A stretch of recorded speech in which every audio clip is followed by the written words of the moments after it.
Hey guys, thank you for listening to this episode with Tips with T. Today I have an interview with Mr. Dai. How are you today, Mr. Dai? I'm doing fantastic.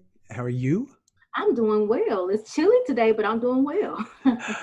Well, it's yeah, the weather. I mean, don't even get me started. I'm up in the Great White North, and but fortunately it's not white, it's just really gray. I'm in Vancouver, so it's wet and it is a little bit chilly. I'm not gonna argue. Well, just try to stay warm. That's all I know. I'm all snuggled up with my hoodie on, so hopefully that will help me stay warm today. Nice. Well, tell us a little bit more about yourself and what you do. Well, when people ask me, like, what do you do? It's such a big question, right? And I'm like, well, why don't you ask me why do I do the things that I do? Well, but I guess everybody wants to know what it is first. And I always let people know, like, there's two titles that mean more to me than anything else in the world. And that's the fact that I am, this is not self-acclaimed, by the way. This has been validated by my two kids, but I'm a super dad. And I've also been dating my wife for almost 20 years. And so those two things, if people ask me, well, what do you do? Those are really what consumes most of my time. But on the other side of things, I like to sort of position myself as a facilitator of transformation or change. And so I help people navigate either personally or professionally big changes and shifts in leveling up all aspects of their life. And I do that through a number of ways and mentorship coaching and a few other very systematized approaches to helping people get more out of life. Awesome, awesome. I noticed that you are a lifestyle mentor and a life performance coach, and you really speak heavily on health and well-being of people, of others. So, why Mm. do you feel that it's so important? Well, it's not just, I mean, it's important for everybody. Health is one of those interesting aspects of all of our lives that we all have a different understanding of what that means to us, Mhm. right? Like when we're sick. We feel it. We experience that state of not being at our best. And what we have to recognize is, having a cold, having a flu, these types of things, they come, they pass, you get better. But when we look at overall health nowadays, especially when we're young, things work pretty well. you know, our bodies haven't had too much abuse and they haven't had too much negative stimulus, meaning like not stimulating at all. We've been active, maybe we've been eating well, we've limited sugar intake, we've been sleeping, we've been recovering. Like we're really leading a very healthy and active lifestyle. But if we don't do that for a prolonged period of time, we start to see our health decline. And this shows up in all areas of our life. So unlike a cold or a flu that comes and goes and you get better and you move on, chronic ailments, from just years of not looking after ourselves, it starts to compound negatively. And compound, especially compound interest, as we relate to the financial conversation. I Yes. mean, Einstein says that, it's one of the two most powerful forces in the world, compound interest, right? Like, and what's super interesting about this is our health is affected the same way. It Mhm. can either compound in a positive way or compound in a negative way. So going too many years of eating too many things that aren't fueling us effectively, not moving our bodies, too much stress, too many stimulants, it has a negative compounding effect. And eventually we get to a point where we're like, oh my gosh, what happened? Like I am in this new state of chronic pain or disease, Mhm. discomfort. And so when we're talking about health and well-being, why I think it's so important for everybody, but especially entrepreneurs who need to be on their best in all facets, if your health isn't in check, yikes, it's just a matter of time. It's not a matter of if, it's a matter of when. Yes. I noticed with me being an entrepreneur and really trying to be a full-time entrepreneur, I have to catch myself at times when it comes to making sure that I'm eating right. Mm, Because when you're an entrepreneur and you got a lot going on, like sometimes I'd be so busy, I'd be like, oh, wait a minute, I didn't even eat nothing yet. So I had to make mm, myself stop. Okay, this is your breaking point, T. Stop here so you can go get something mm, to eat and make sure I'm eating healthy. And watching my diet, my balance, my water intake, because when you're an entrepreneur, I feel like it's harder for you to mm. be aware of those things because it's like you're trying to do it all yourself until you get your business to where you want it to be. So what are some traits that you notice um, that could be assigned to unhealthy, or Hmm. traits that go unnoticed that we don't really think about until it's like bam?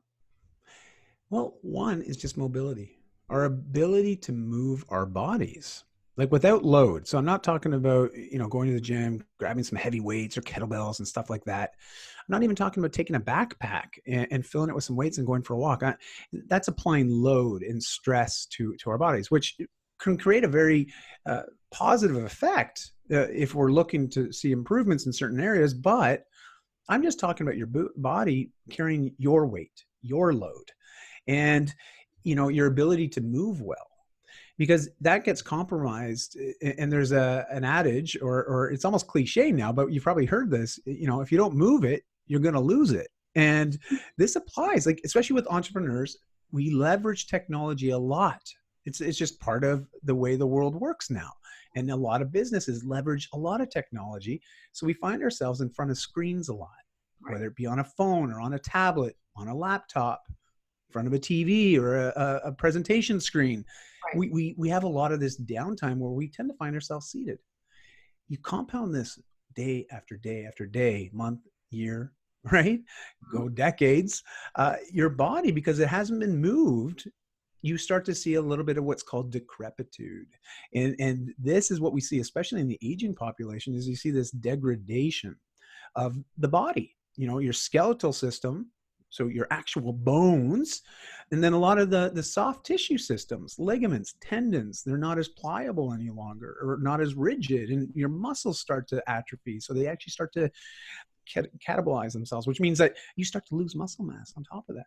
And at the same time, because we're not moving, metabolism's not working well, so we start to find that even the littlest of things that we could eat before that would never affect us, we start putting a lot of weight on, like a lot. Like all of a sudden, some people will go like, I didn't really change anything. I've been doing everything I've been doing for the last 15 years. But in the last year, I've put on an extra 30 pounds. And I'm like, well, you've hit that tipping point where it's like you've gone over the edge now. You can get back, but it's going to take some work. It's going to take some commitment. You're going to have to work through some changes. And so it's this little thing. There's usually some signs. If you start finding that your lower back hurts, that you wake up after sleeping, as an example, and you don't feel rested, you start to feel anxious to do the things that you used to be passionate about. Like there's these things that get us excited, especially when we're entrepreneurs, we're working on our business or in our business. We're like, yeah, I could do this all day long. And then all Right. of a sudden we start to be like, I don't know if I really want to do this right now. I'm not getting as much enjoyment from it. I don't feel fulfilled. And this starts to affect a lot of other areas in our life. It might start to affect relationships, how you're showing up, affect you energetically or psychologically. So these are all little signs. Most people know that something's not right. It's just we learn to tolerate it Yes. until we can't.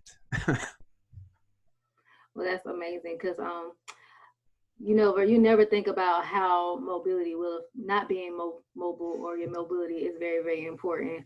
Um, Exactly. I even have a smartwatch, and it gets on my nerves. If I'm sitting down for a long period of time, it'll tell me, "Hey, you need to get up and start moving." And I'm like, Yeah. and sometimes I do. I press ignore, but it is.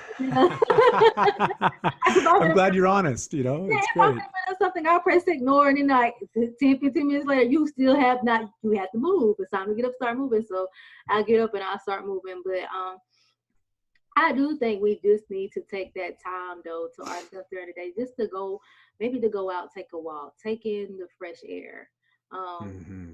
the scenery, to get active, even if it's not actually going to the gym, just walking during the daytime. Yeah. Um, and then I feel like, that also give you a chance to kind of reset in your body and your mind to reset itself. Good. So I do feel like that is important. I think that's So wonderful. Yeah, those are little great little snippets. That those are little things that you can do. Like even setting an alarm just to stand up once every 30 minutes. Stand mhm, up for like and do a quick 60 to 120 seconds. So 1 to 2 minutes, just a little stretch, a little bend, a little walk. mhm, Just this little mobility break does the body wonders. yes. It just because it's more than what most people are doing. So it's a start. It's a good starting point. It is. So, what advice would you give, like entrepreneurs or just to anybody, to help them maintain good health and well being? Well, you first have to learn how to prioritize you. When I say you, I mean people have to think about this to themselves is like, yeah, I'm worth it. My health is worth it. It's important to me. Because it's not something that you can just pick off a shelf when you go shopping. It's like, oh, I feel like this today, so I'm just going to buy this, and boom, you got it. Health, it's an ongoing thing. It's a lifestyle thing. So it's something that you have to be very proactive with. Mm-hmm. But I find a lot of people tend to be very reactive with, only because they get to a point where they've just taken themselves for granted, right? They've Right. taken that sensation, that feeling, that state of being, of just being okay, is they think that's normal. But then all of a sudden, when that's not normal anymore, we're like, oh boy, what do I do now? And it's really just recognizing this is an everyday thing. Yeah. It's every day. It doesn't go away. Or you can do what a lot of people do and not pay any attention to it for 20 or 30 years. And then you spend the next 20 to 30 years of your life fighting it. Yeah. And it becomes so much more difficult to make these lifestyle changes as we age, because we get so embedded with certain patterns in our life. It's harder and harder and harder to change those. And also energetically, we maybe feel like we're always going uphill and we don't feel like we're gaining any traction. So the best thing to do is recognize, one, that you're important and that your health matters, and own that you are the only one that can make that decision for you to make it a priority. A lot of our families love us. I remember, even my father, when he was diagnosed with type 2 diabetes, I was like, well, Dad, I'd love to help you, and me, someone that's been in the wellness industry for over 20 years, I got a lot of knowledge and wisdom to share, and I know I can help him. But unless he wants to help himself, it doesn't matter. It's just me spouting out and providing lots of resources, but they never actually do anything with it. And that's number two. Number two is, one, owning that you are responsible for your own health 100%. And two, recognizing that you're in full control of doing something about it. And then find something that you enjoy, just something that you enjoy. And it can be something simple. It could be literally going for a walk every day. Like that is very nourishing, mentally, physically, spiritually, emotionally. It's wonderful. Just get outside, go for a walk, find somewhere out in the forest, in the woods, or in the local park to walk, so you get some greenery.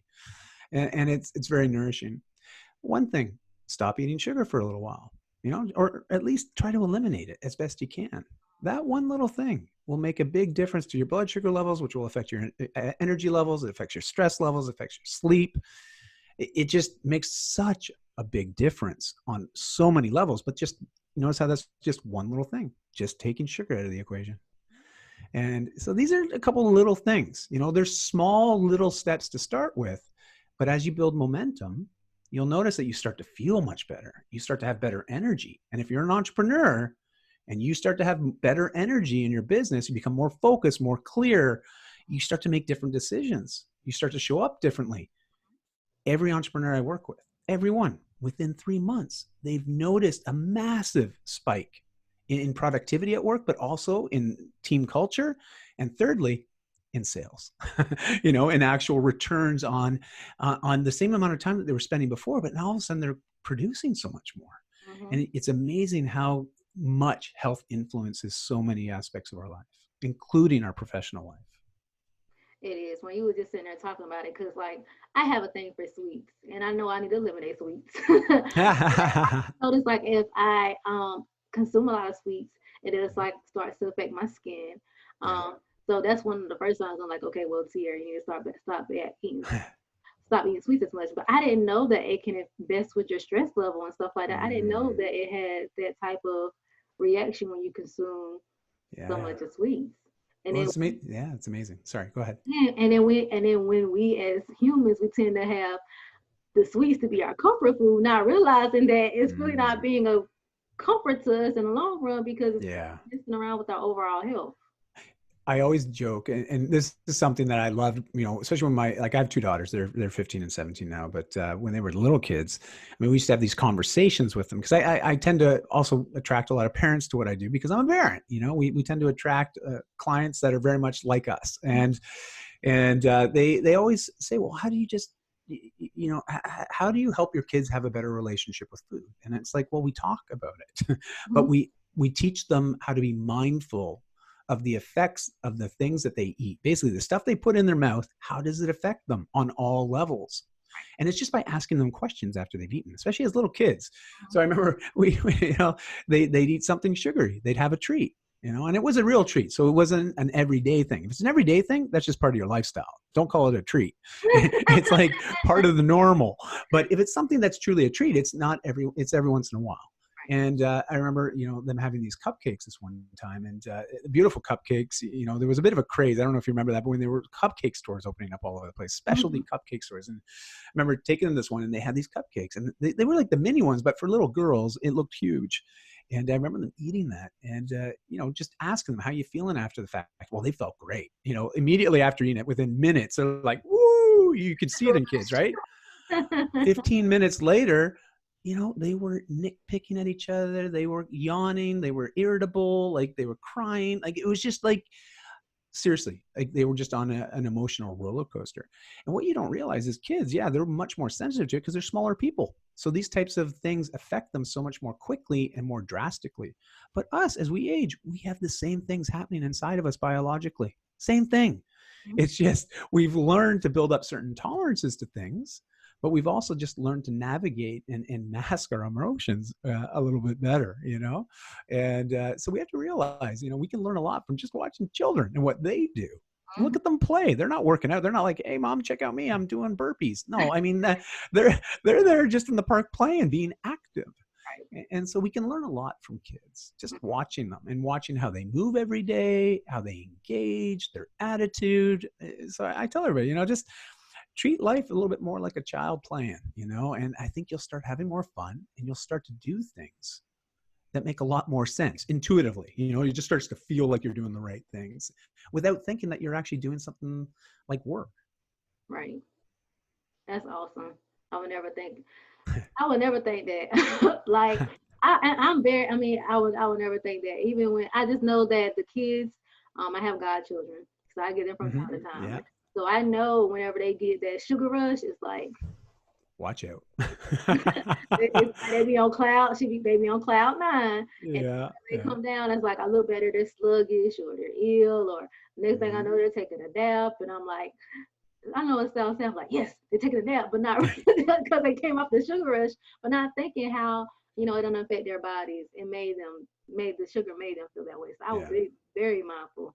And think about this as adults. I mean, because we're autonomous, meaning like we look after ourselves, we're our own responsible beings. We make our own decisions and choose what we eat. Kids didn't have that option. My girls didn't have an option of having another cupcake. I know that as soon as they started coming down, if they had options to eat another cupcake, they would have, because again, that brings them back up. It's this cycle of trying to avoid the crash. Whenever you feel the crash coming, we tend to have another sweet or do something else, and as adults, though, because we're in charge of ourselves, we're very quick to just continue that pattern. You start to have a bit of a crash, and people see this every day. They'll have that morning donut in a coffee, right? Or a latte, double, whatever, with all the extras. And, all of a sudden it comes just before lunch and they feel like their energy's dipping. And so there's another spike at lunch, and then they have another spike around 2:00, another spike on their drive home to work, another one before dinner, and then they have dinner, and then there's the after dinner dessert and pick me up. And so when we look at our sugar intake as a whole, we're eating an enormous amounts of sugar, which and that's why I always say that's like just one little nutritional thing. That'd be the best way to start. And then make sure you drink lots of water every day. Like those two little things, game changers, but they're super easy. You add in one thing, water, you remove one thing, sugar, boom, done. Focus on that. Do that for a month. Tell me your life doesn't change. Well, awesome. I'm definitely going to try that challenge. Pray for me, though. Pray for me. Hey, all the good vibes are coming your way, and I'm here to support you. You just let me know what you need. I love sugar so much, so I will try that for a month. That's going to be my challenge. Yeah. So how can we get in contact with you for your services? And I'm going to share the screen. Sure. Well, I'm very social, so both on and offline. I like the online platforms because it allows me to do more cool stuff and meet lots of neat people offline. And so I also speak professionally. So I speak at lots of events and associations and conferences and stuff. So if people are looking for a speaker, they need someone to come in and really motivate, inspire, or educate and help people with change, transformation, nutrition, fitness, mindset. definitely hit me up. Other than that, those are my social profiles. I've got a unique name, so if you get my name right, you'll find me. Literally, I'm on all platforms just by my name, and it is me.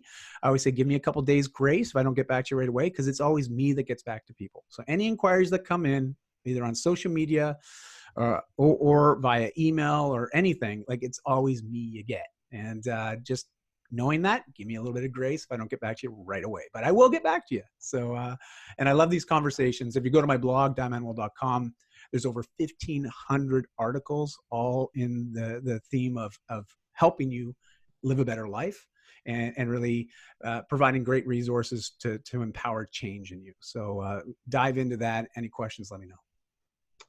That is great and awesome. And you guys, if you want to get in contact with me, my number is 910-317-0396. You can email me at contact@mjfinancial.biz. You can schedule an appointment on my website at www.mjfinancial.biz. And if you want to listen to this episode on the go, you can listen to it on Anchor, and the link is below. And thank you, Miss again, Mr. Dye, for coming on and sharing those very helpful tips. I am gonna take that challenge for no for 1 month with no sugar and more water, Awesome. because I do feel like that's well needed, and maybe I will see a change in my I know body you will.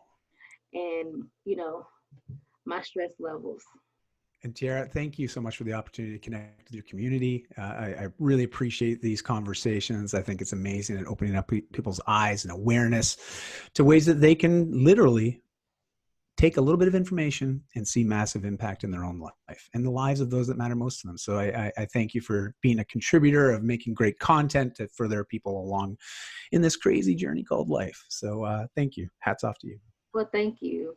All right, you guys, we will see you on the next episode of Tips with T, and thank you for listening in.